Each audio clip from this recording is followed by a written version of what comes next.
Shalom. Shalom. Merdeka. Benar-benar sudah merdeka? Amin ya. Kebenaran firman Tuhan kita hari ini tentang pelepasan keterikatan dari dosa. Kita akan baca bersama-sama dari Galatia pasal 5 ayat 1. Ayat yang sudah sering kita baca, ayat yang sudah sering kita terima ya, karena biasanya setiap hari kemerdekaan di bulan-bulan Agustus kita akan baca ini ya. Galatia 5 ayat 1. Kita akan baca bersama-sama. Sudah ketemu Bapak Ibu? Ada di depannya. Kita akan baca bersama-sama. 1, 2, 3. Supaya kita sungguh-sungguh merdeka, Kristus telah memerdekakan kita.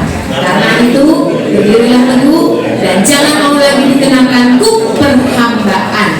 Amin. Untuk firman Tuhan ya.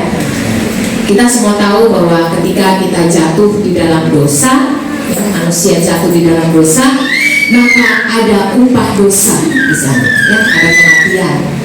Dan secara nggak langsung kita sebagai manusia terikat ya, dengan belenggu dosa itu. Kenapa? Karena itu menjadi dosa turunan yang diwariskan bagi kita sekalian, umat manusia.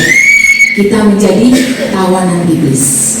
Di dalam Roma 5 ayat 12 dikatakan, sebab itu sama seperti dosa telah masuk ke dalam dunia oleh satu orang, dan oleh dosa itu juga maut. Demikianlah maut itu telah menjalar kepada semua orang, karena semua orang telah berbuat dosa. Jadi kita sudah berdosa dari dalam kandungan ibu kita. Kenapa? Karena itu memang sudah diturunkan menjadi kutuk atas kita. Tapi puji Tuhan, Allah kita Allah yang penuh kasih ya. Ketika kita menjadi orang yang berdosa, kita menjadi seorang tawanan. Mungkin Bapak Ibu sudah sering nonton film ya. Ya, biasanya kan kita suka nonton film, apalagi tentang perang. Ketika menjadi seorang tawanan, maka dia akan dimasukkan di dalam sel, ya, nggak bisa kemana-mana.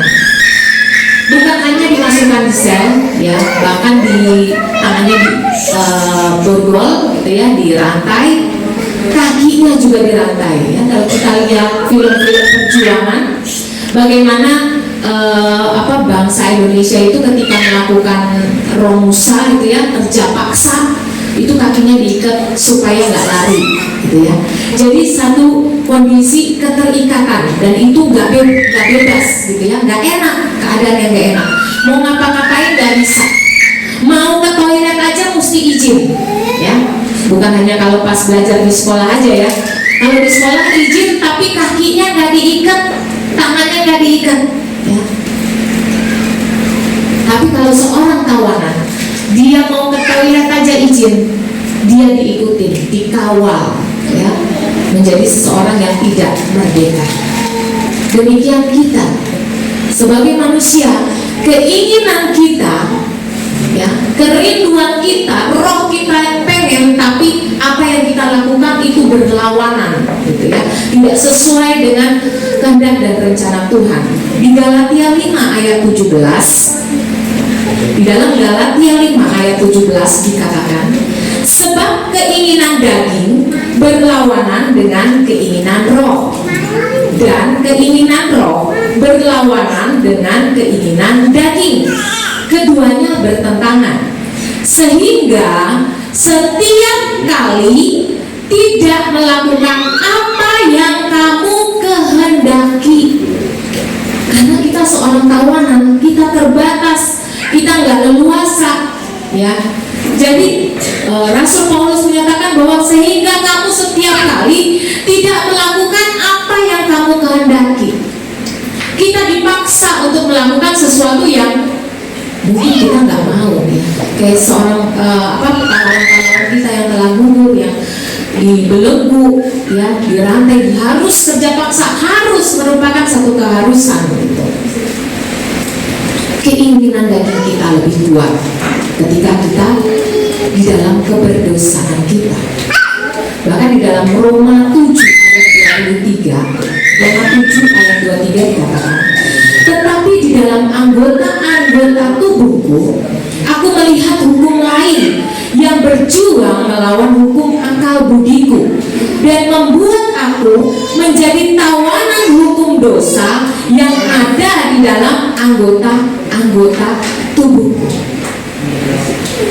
Nah, ketika di dalam satu tawanan, dalam satu keterikatan, maka ada perjuangan untuk pengen melakukan yang bukan menjadi kehendak kita melakukan kehendak orang lain gitu ya, tapi kita ingin melakukan apa yang kita mau. Itu perlu perjuangan, sehingga para pahlawan kita itu berjuang ya, bahkan sampai mencurahkan tetes darah yang terakhir itu ya, perjuangan slogan dari pahlawan-pahlawan kita sampai titik darah penghabisan gitu ya, berjuang supaya Indonesia bisa merdeka.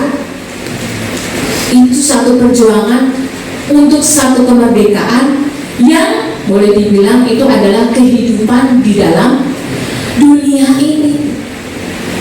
Tetapi syukur kepada Tuhan ya, kita orang yang percaya kepada Tuhan, kita dibebaskan. Orang yang terikat, tangannya diikat, kakinya diikat, dia nggak mungkin bisa membebaskan dirinya sendiri ya.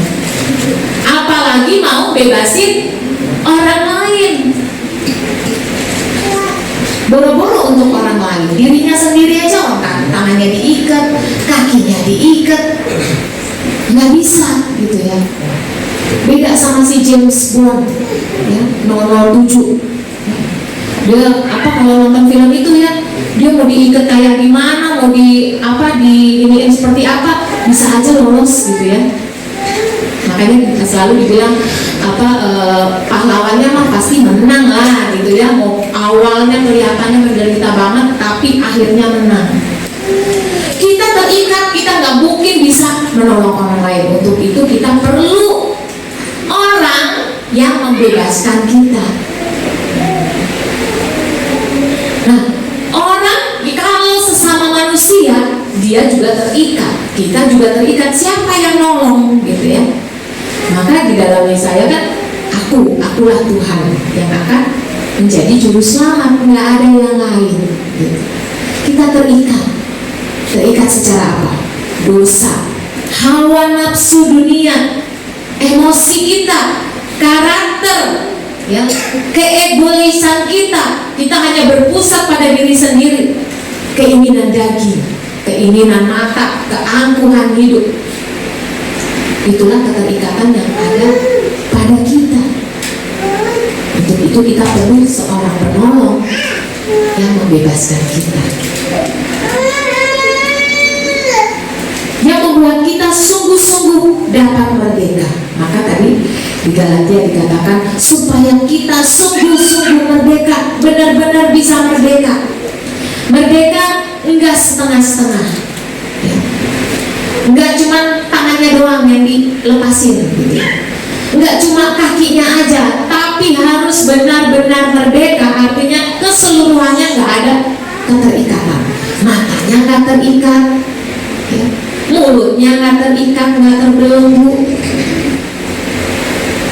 Kupingnya nggak terikat, nggak terbelenggu, nggak tertutupi, gitu ya. Ini yang lagi viral sekarang itu kan,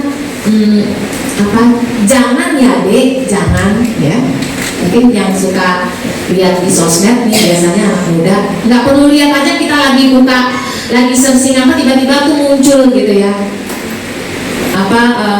Notification-nya itu nanti kalau kita nggak sengaja klik keluar gitu ya, yang lagi booming. Jadi kalau suaminya selingkuh, istrinya ngomong minta maaf terus suaminya gitu ya, udah dimaafin sama istrinya, mau istilahnya dia minta ampun lagi gitu ya. Jadi ngomongnya selingkuh melulu, minta maaf melulu. Jangan ya mas, ya jangan. Itu istrinya yang ngomong. Atau mungkin kebalikan, suami saya agak kurang bisa ngikutin gitu ya. Kalau Tuhan ketemu kita, nih lagi viral booming TikTok, kira-kira Tuhan ngomong apa sama kita? Kira-kira kalau misalnya kita terikat dengan shopping misalnya, jangan suka shopping ya nak, jangan gitu ya.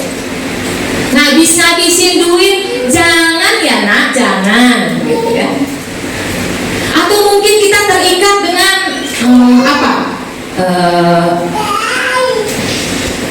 merokok misalnya.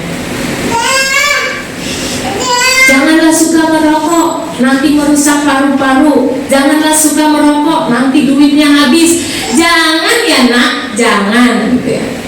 Gimana sih musiknya ya kalau TikTok tuh ya? Saya nggak bisa sih, mungkin kalau yang gayanya itu bisa gitu ya. Atau mungkin apa, kata-kata kita yang kasar. Kalau Tuhan ketemu kita, Tuhan ngomong gimana? Ya, jangan ngomong kasar ya nak, jangan gitu ya. Jadi keterikatan kita itu bukan ya enggak, satu sisi bisa kita cuma terikat akan satu, tapi bisa juga dengan banyak. Itulah manusia. Ada juga orang yang terikat dengan ramalan-ramalan. Hari ini kalau saya belum lihat ramalan hari ini zodiak ya, kalau belum lihat perbintangan Leo atau Sagittarius ya, warnanya apa yang membawa keberuntungan hari ini, apa kamu akan dipertemukan. Itu zaman saya dulu masih SMP gitu ya. Tahu kalau anak-anak sekarang lihatnya apa? Itu satu keterikatan. Kenapa? Kalau belum melihat ya, dia ada sesuatu yang kurang di dalam dirinya. Kalau dia belum lihat handphone ya, karena udah terikat, dikit-dikit lihat handphone, dikit-dikit gitu ya, dikit-dikit lama-lama jadi bukit, waktunya tersita di situ. Itu menjadi satu keterikatan. Maka di dalam Galatia dikatakan supaya kita sungguh-sungguh merdeka, Kristus telah memerdekakan kita. Maka kita perlu Tuhan Yesus untuk membebaskan kita, untuk memerdekakan kita. Gak ada yang lain, orang lain gak bisa membebaskan kita. Mungkin suami bisa ngancem kita, mungkin istri bisa ngancem kita, mungkin orang tua bisa ngancem kita supaya kita terbebas gitu ya. Mungkin orang tua bisa ngancem anaknya untuk terbebas, tapi mau berapa lama? Itu hanya sementara. Orang tua bisa bilang sama anaknya, jangan main HP, ntar gak dikasih uang jajan. Tapi mau sampai berapa lama diberlakukan hal seperti itu? Pas orang tuanya nggak lihat, ya pasti dia akan main HP gitu ya. Demikian juga dengan kita. Kalau kita cuma disuruh ya, jangan berzina, jangan merokok ya, kalau di depan orang itu gitu. Apalagi kalau suami istri misalnya ya, karena takut suami atau istrinya tahu. Karena kan kalau sekarang itu udah nggak ini lagi ya, kalau lihat cewek ngerokok gitu ya. Jadi bisa suami atau istrinya ngancem, tapi mau sampai berapa lama? Suami, istri, atau mungkin anak, orang tua, enggak 24 jam ada sama kita. Nah, di sini Tuhan Yesus sebagai juru selamat. Di dalam Yesaya 43 ayat 11, Akulah Tuhan dan tidak ada juru selamat selain daripadaku. Dan di dalam Roma juga dikatakan, karena semua orang telah berdosa dan telah kehilangan kemuliaan Allah, dan oleh kasih karunia telah dibenarkan dengan cuma-cuma karena penebusan dalam Kristus Yesus. Jadi kita perlu Tuhan Yesus. Yang kedua, kita perlu Roh Kudus yang menuntun kita dan menolong kita agar kita tetap di dalam kemerdekaan kita. Kalau di dalam Galatia 5 ayat 16 dikatakan ini, Maksudku ialah, hiduplah oleh roh, maka kamu tidak akan menuruti keinginan daging. Jadi kita perlu roh. Di 2 Korintus 3 ayat 17 dikatakan demikian. Sebab Tuhan adalah roh, dan di mana ada roh Allah, di situ ada kemerdekaan. Jadi roh itulah yang akan memampukan kita. Maka Tuhan suruh rasul-rasulnya apa? Menunggu dia di Yerusalem, ya. Menunggu apa? Tuhan Yesus sudah naik ke surga, supaya dicurahkan Roh Kudus. Karena Roh Kudus itu yang akan memberikan kuasa sebagai dinamit yang akan memberikan kemampuan bagi kita. Selanjutnya, setelah kita menerima Yesus, kita telah berdoa minta kuasa Roh Kudus itu ada pada kita. Nyatanya untuk merdeka, sungguh-sungguh merdeka, nggak berhenti tok sampai di situ. Kenapa? Kalau kita lihat perjuangan bangsa Indonesia setelah merdeka, ya, nggak berhenti di situ. Kemerdekaan itu harus diisi, harus dihidupi, supaya apa? Menjadi kemerdekaan yang benar-benar merdeka dengan pembangunan baik infrastruktur gitu ya, gedung-gedung yang secara fisik, juga pembangunan mental, karakter harus dibentuk supaya menjadi bangsa yang benar-benar merdeka. Diisi dengan kita sebagai warga negara ya, bekerja sungguh-sungguh gitu ya, bayar pajak, ya, memperhatikan lingkungan sekitar kita. Itu tanggung jawab kita gitu, untuk kita mengisi. Udah bukan pahlawan lagi tugasnya, karena pahlawan udah gugur ya. Generasinya udah lewat, udah masuk lagi ke generasi yang baru. Kita nggak dijajah lagi. Tapi bagaimana kita bisa survive di dalam kemerdekaan kita, sehingga kita benar-benar menjadi orang merdeka. Demikian juga kita ketika Tuhan telah menebus kita di atas kayu salib, dan Tuhan katakan sudah selesai. Artinya Tuhan sudah mengerjakan bagiannya untuk menebus kita. Sekarang bagian kita setelah kita merdeka, setelah kita dibebaskan dari belenggu, bukan hanya kita nyanyi lagu yang tadi, ku bebas, bebas, bebas. Bukan hanya lagu aja, tapi ada bagian kita yang harus kita kerjakan, ya. Dan itu tentunya tidak mudah. Di dalam Yohanes 5 ayat 1 sampai 18 cerita tentang orang lumpuh yang berada di pinggir kolam Bethesda. Kalau air di dalam kolam itu bergoncang-goncang, itu orang yang sakit harus nyemplung ke kolam supaya sembuh, ya, supaya mendapatkan mujizat Tuhan.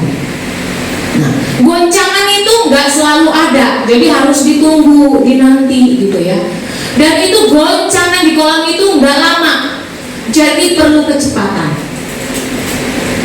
Nah, namanya lumpuh.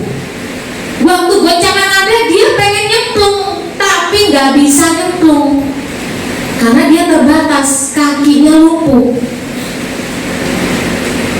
Tapi yang menarik, waktu Tuhan Yesus datang ke situ, ya, Tuhan Yesus bilang sama si lumpuh ini, angkatlah tilammu dan berjalanlah. Dan orang lumpuh ini sembuh, gitu. Luar biasa. Waktu dia bisa mengangkat tilam, orang-orang Yahudi, ya, ahli Taurat, Farisi, pada nanya, kok kamu bisa langsung berjalan? Karena mereka melihat kan dia belum nyemplung ke kolam. Dia bilang, enggak, tadi ada orang yang suruh saya mengangkat tilam, suruh berjalan. Orangnya mana? Dia nyari orang yang enggak ada. Tuhan Yesus ternyata sudah pergi. Lalu di ayat yang ke-14, ini masih cerita Yohanes 5 ayat 1 sampai 18 ya. Di dalam ayat yang ke-14 ya, Kemudian Yesus bertemu dengan dia di dalam bait Allah, lalu berkata kepadanya, "Engkau telah sembuh, jangan berbuat dosa lagi, supaya padamu jangan terjadi yang lebih buruk." Jadi ada bagian yang harus dilakukan, jangan berbuat dosa lagi. Kalau kita baca cerita keseluruhannya, ya, orang lumpuh ini tidak berhenti ketika dia telah disembuhkan. Yang dia lakukan ternyata dia datang ke bait Allah, gitu ya. Karena ayat 14 ini waktu Tuhan katakan itu berada di bait Allah. Demikian juga dengan kita. Ketika kita telah merdeka, kita telah dibebaskan oleh Tuhan, ada tujuan Tuhan di dalam kehidupan kita, yaitu kita melayani. Pelayanan bukan berarti harus pelayanan di gereja. Enggak, hidup kita memang melayani keluarga kita, pasangan kita, anak kita, tetangga kita, orang-orang di sekitar kita. Itu adalah pelayanan. Galatia 5 ayat 13 dikatakan, "Saudara-saudara, memang kamu telah merdeka, memang kamu telah dipanggil untuk merdeka. Tetapi janganlah kamu mempergunakan kemerdekaan itu sebagai kesempatan untuk kehidupan dalam dosa, melainkan layanilah seorang akan yang lain oleh kasih." Jadi bagian kita adalah melayani. Dan melayani bukan hanya di gereja, tapi bagaimana kehidupan kita benar-benar melayani di dalam keluarga, dalam pasangan kita, anak kita, tetangga kita, orang-orang di sekitar kita melayani. Dan itu tidak mudah, karena seorang pelayan bukan seorang tuan. Seorang pelayan melayani, bukan nyuruh, gitu ya. Itu harus dari diri kita sendiri, kesadaran diri kita sendiri. Dan kalau Tuhan sudah melakukan bagiannya, membebaskan kita, maka tugas selanjutnya bagian kita mempertahankan mengisi kemerdekaan sehingga kita benar-benar merdeka. Yang harus kita lakukan di dalam ayat yang pertama, masih di dalam ayat yang pertama dikatakan, "Karena itu berdirilah teguh," ya. Berdiri teguh, ya. Udah berdiri, suruh teguh lagi, gitu ya. Jadi posisi berdiri teguh itu posisi yang siap, posisi yang penuh perhatian, posisi yang fokus, yang nggak ngantuk, ya. Apalagi bisa sampai ketiduran, gitu ya. Nggak mungkin kalau posisi teguh berdiri ketiduran, udah pasti gubrak, ya. Nah, untuk berdiri tetap teguh itu nggak mudah, ya. Pasti ada pengorbanan, gitu ya. Menyangkal diri pikul salib itu udah pasti. Maka kita perlu kekuatan doa, ya. Itu udah pasti paket. Kalau orang Kristen mah pasti dah khotbahnya nggak jauh-jauh, doa, baca firman, gitu ya. Nah, doa di sini kenapa? Supaya kita sungguh-sungguh merdeka. Kita harus berdoa, terima Tuhan Yesus. Kita udah benar-benar terima Tuhan Yesus nggak sebagai Tuhan dan Juru Selamat kita? Kita sudah minta nggak Roh Kudus untuk terus ada di dalam kita, menguatkan kita setiap hari, setiap waktu, gitu ya. Minta Roh Kudus itu perlu diminta, kekuatan Roh Kudus itu perlu diminta setiap hari. Supaya apa? Supaya kita benar-benar kuat, ya. Supaya roh kita kuat. Karena tadi Galatia 5 ayat 16, maksudku ialah hiduplah oleh roh. Rohnya harus dihidupkan, bukan keinginan dagingnya. Rohnya harus dihidupkan. Kalau roh itu ada di dalam kita, ada kuasa di dalam kehidupan kita untuk kita tetap berdiri. Doa sebagai nafas kita. Filosofi nafas itu apa sih? Kok dikatakan nafas? Tarik, ya. Kalau nafas kan tarik, hembuskan. Tarik, hembuskan. Filosofinya apa? Terima, dikasih. Terima, dikasih. Jadi kehidupan orang Kristen di dalam doa itu, kita menerima dari Tuhan dan kita pun memberi. Filosofi atas doa kita adalah nafas bagi kita, karena Tuhan Yesus sudah kasih teladan. Tuhan Yesus waktu pagi-pagi benar dia sudah pergi berdoa. Waktu selesai pelayanan masih dalam kerumunan orang banyak, Tuhan Yesus sudah memisahkan diri berdoa. Malam hari Tuhan Yesus berdoa. Waktu mau milih murid-muridnya, Tuhan Yesus berdoa. Bahkan waktu mau masuk di dalam kesengsaraannya, Tuhan Yesus berdoa. Buat apa? Tuhan Yesus mengajarkan kepada murid-muridnya, lihat nih saya aja berdoa. Itulah supaya kita tetap kuat berdiri. Selanjutnya, dengan iman. Supaya kita tetap teguh berdiri, kita harus punya iman.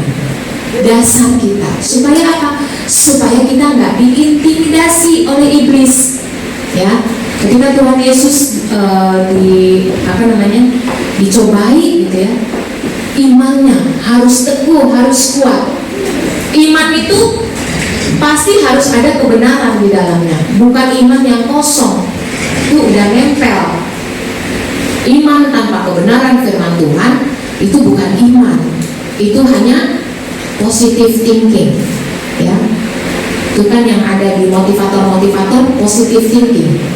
Itu kan sebenarnya seperti iman, mempercayai sesuatu yang belum terjadi, memberikan penguatan bagi roh kita, jiwa kita, intelektual kita supaya berpikir positif.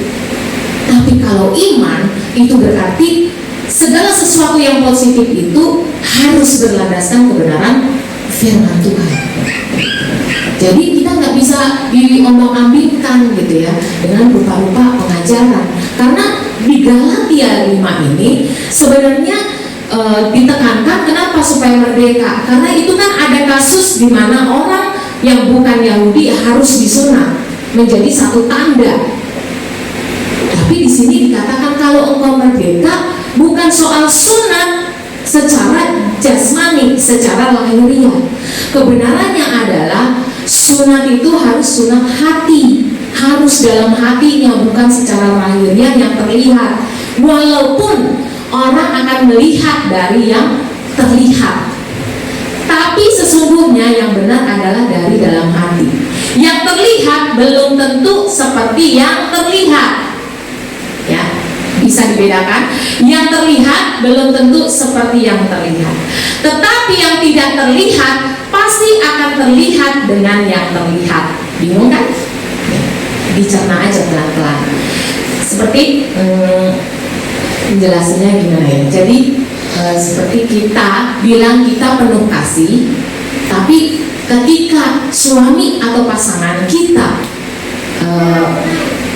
istilahnya menyakiti kita, kita nggak bisa mengampuni, maka kasih yang ada di dalam kita dipertanyakan karena tidak terlihat.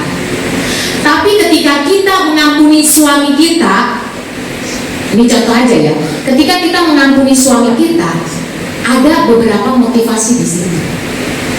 Kalau nggak ngampuni, entar saya malah makin dimarahin.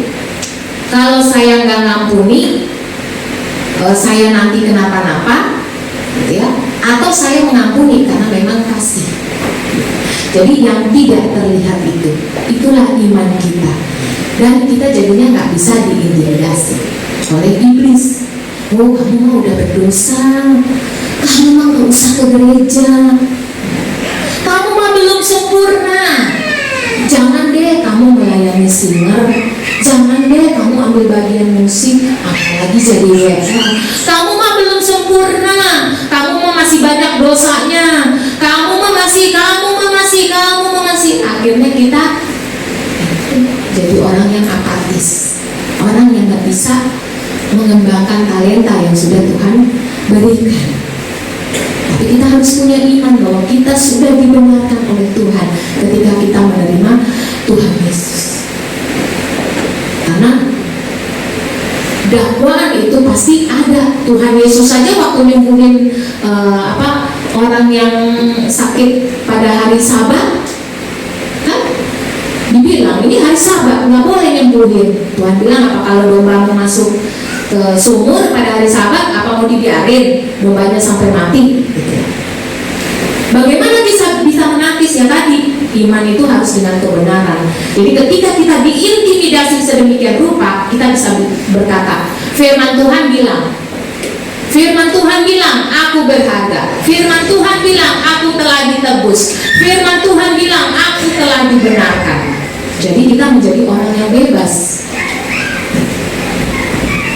Selanjutnya, kalau kita sudah dimerdekakan, kita akan mengisinya dengan, masih di ayat yang ke-1, dan jangan mau lagi dikenakan hukum perhambaan. Jangan mau lagi, artinya itu bagian kita. Kenapa? Manusia adalah orang yang diberikan kehendak bebas, dikasih pilihan mau kerjakan atau tidak, gitu ya. Kita bukan robot, ya.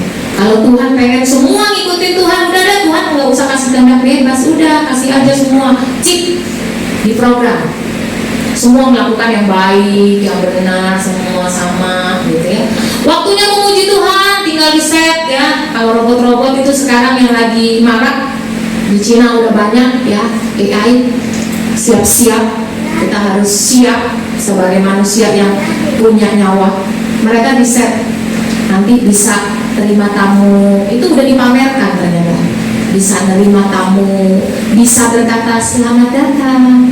Mukanya udah gak kayak dulu robot mah kotak-kotak, mukanya persis sama seperti manusia, tangannya persis sama seperti manusia, nggak kelihatan kalau itu AI. Jadi jangan mau lagi, itu kehendak bebas, keputusan ada di kita. Kita masih mau tetap dijajah dengan keterikatan dosa kita. Kita masih mau dijajah dengan kutuk dosa itu, atau kita mengambil keputusan untuk kita merdeka.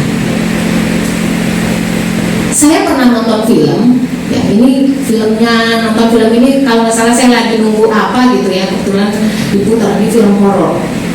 Jadi waktu itu ternyata saya nonton udah agak tengah-tengah. Jadi orang tuanya ini minta pesugihan. Waktu dia minta pesugihan, kalau pesugihan itu kan minta tumbal, yang ditumbalin anaknya lah, anaknya 5. Ya, dari waktu ke waktu anaknya mati tuh satu-satu, tinggal anaknya yang 1. Nah, jadi dari 5 anaknya tinggal 1. Lalu bapaknya ini sakit. Ya. Waktu bapaknya mau meninggal, sebelum meninggal, bapaknya ngomong sama anaknya, ini rahasia bapak. Bapak sudah menyerahkan anak-anak bapak sama Simbah. Anaknya bingung, Simbah, dukun kata bapaknya, supaya kita jadi kaya. Nah, ini bapak udah mau meninggal, kamu anak bapak satu-satunya, bapak mau kamu jangan sampai meninggal juga. Jadi ini untuk terakhir kalinya bapak ngomong, kamu ke Simbah, ke dukun, disebutin alamatnya, kamu minta ke sana supaya kamu dilepasin sama si Pak Dukun ini, dibebasin dari kutuk, artinya udah nggak mau lagi ikut pesugihan. Nggak apa-apa, kamu miskin, yang penting kamu terbebas dari kuasa kematian. Singkat cerita, anaknya nyari lah, akhirnya bapaknya meninggal, anaknya nyari lah si Mbah Dukun ke satu desa, dicari-cari, ternyata ketemu, tapi Mbah Dukunnya udah meninggal juga. Si anaknya ini tuh diikutin terus sama kuasa kegelapan, artinya nggak bisa terbebas. Anaknya kemana-mana tuh seperti ada yang ngikutin, dia merasa ada yang ngikutin. Tapi sayangnya akhir ceritanya saya nggak nonton, karena saya keburu dipanggil waktu itu kayaknya ya. Kayaknya itu lagi nonton apa gitu, antrian gitu. Jadi sayangnya saya nggak nonton akhirnya, dan saya juga nggak tahu judulnya. Tapi maafkan ya. Saya ceritain maksudnya gini, kuasa yang sudah membelenggu itu nggak bisa dengan mudah ditarik. Keterikatan itu susah untuk dilepaskan. Nah kalau kayak cerita tadi, si mbahnya udah mati, si wanita ini dikejar-kejar sama anaknya perempuan, dikejar-kejar sama kuasa. Waktu saya udah selesai dari antrian, udah selesai baru pulang, baru saya ingat itu tadi nonton terakhirnya ya si bocah itu. Terus saya ngomong gini sendiri, itu nontonnya udah lama. Saya baru ingat kata pas persiapan ini. Saya dalam hati saya cuma bilang gini, itu coba si bocah itu kenal Tuhan Yesus ya, pasti bisa dibebaskan. Karena begitu banyak cerita kesaksian yang saya dengar, yang saya tonton ya di Solusi, itu banyak yang terbebas, terlepas dari kuasa. Bukan hanya kuasa ikatan iblis gitu ya, kuasa setan, tapi juga yang terikat dengan apa? Perzinahan gitu. Itu tuh hal-hal yang dibilang susah-susah, gampang, susah. Tapi kalau ada keputusan kita, ya, tadi jangan mau lagi dikenakan keperhambaan. Kalau keputusan kita sudah tidak mau dosa lagi, itu bisa terjadi. Tapi itu nggak berhenti di situ. Itu harus dilanjutkan dengan mengerjakannya, dilakukan. Jadi slogannya bukan hanya katakan tidak pada dosa, katakan tidak pada korupsi. Jangan cuma ngomong tok slogan, dilakukan itu loh. Katakan tidak pada korupsi, benar-benar jangan korupsi. Katakan tidak pada merokok, benar-benar nggak merokok. Katakan tidak pada dosa, ya benar-benar enggak sama dosa. Kalau kita udah kebulatan tekad hati nih, ya kadang-kadang kan gitu ya, hari ini saya mau sabar. Tapi waktu kita diperhadapkan, bisa nggak tadi kita yang udah ngomong hari ini saya mau sabar, bisa nggak sabar? Ya. Keputusannya sih pengen sabar, tapi dilakukan nggak? Dilanjutkan dengan dilakukannya nggak? Nah itu. Dan penggeraknya adalah kasih. Nomor kali ya. Digerakkannya dengan kasih. Di dalam Galatia 5 ayat 6 dikatakan, sebab bagi orang-orang yang ada di dalam Kristus Yesus, hal bersunat atau tidak bersunat tidak mempunyai sesuatu arti. Hanya iman yang bekerja oleh kasih. Dasar kesemuanya itu kasih. Kasih sebagai penggerak. Kalau nggak ada kasih menjadi berat. Bisa dilakukan tapi merdekanya enggak semua. Pernah lihat sepeda listrik? Udah pernah pakai sepeda listrik? Udah pernah goes sepeda listrik? Belum kan? Tetangga saya punya sepeda listrik. Waktu dia mau belanja ke pasar, dia pakai sepeda listrik. Di tengah jalan itunya habis. Apa baterainya? Waktu baterainya habis, dia harus goes. Dia baru goes beberapa meter, kata dia berat banget. Akhirnya dititipin sama ini toko di pinggir jalan supaya diambil sama suaminya. Kenapa? Berat. Kasih itu penggerak. Kalau nggak ada penggerak yang berat, bisa ngampuni tapi nanti terbatas. Ujung-ujungnya pas ribut diungkit lagi dari nol. Dari yang baru nikah itu yang kecil-kecil diungkit lagi waktu berantem. Padahal udah 20 tahun pernikahan. Ya. Masih diungkit lagi dulu waktu ngebentak istrinya misalnya. Padahal itu ngebentaknya udah berapa puluh tahun yang lalu, berapa minggu yang lalu gitu. Tapi diungkit lagi, kenapa? Gak ada kasih ya, menjadi berat. Jadi Bapak Ibu Saudara-saudari yang terkasih di dalam Tuhan, pagi ini kita diingatkan Tuhan bahwa kalau kita mau benar-benar merdeka, maka hanya Kristus saja yang sanggup memerdekakan kita, yang sanggup memberikan kebebasan bagi kita. Bebas dari dosa, bebas dari maut, dari keterikatan. Sebab Tuhan mengerjakannya di dalam kita di dalam kuasa Roh Kudus. Untuk itu, lakukan bagian kita, berdiri teguh dan tidak mau lagi dikenakan perhambaan. Sebagai ayat penutup, ya masih ada penutupnya nih. 1 Korintus 7 ayat 35. 1 Korintus 7 ayat 35, demikian firman Tuhan. Semuanya ini kukatakan untuk kepentingan kamu sendiri, bukan untuk menghalang-halangi kamu dalam kebebasan kamu, tetapi sebaliknya, supaya kamu melakukan apa yang benar dan baik dan melayani Tuhan tanpa gangguan. Amin.